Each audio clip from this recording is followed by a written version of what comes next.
She walks in beauty, like the night of cloudless climes and starry skies, and all that's best of dark and bright meet in her aspect and her eyes, thus mellowed to that tender light which heaven to gaudy day denies.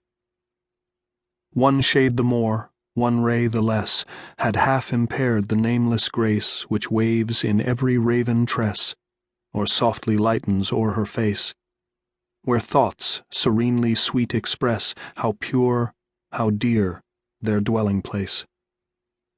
And on that cheek, and o'er that brow, so soft, so calm, yet eloquent, the smiles that win, the tints that glow, but tell of days in goodness spent, a mind at peace with all below, a heart whose love is innocent. Hi, this is Caroline Kennedy. Introduction. This book began around the time I turned 50. Like my friends who had been there before me, I dreaded it for months and was relieved when it was over and life seemed much the same as before. One of the nicest things that happened was that 3 friends sent me poems to mark the occasion. One poem was about love, one helped me cope with loss, and the third spoke to ways of being. I kept them and passed them on to others when the time seemed right. To me, that's the gift of poetry. It shapes an endless conversation about the most important things in life. Creating an anthology of poems centered around the stages of a woman's life still seems like an unlikely project to me. I have shied away from the personal genre of literature and never thought that growing old would be something I would do.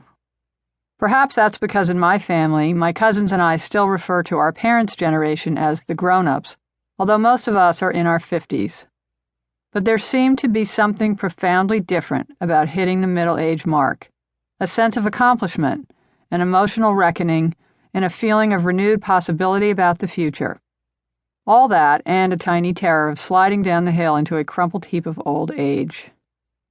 Working on this book reminded me that the personal is universal.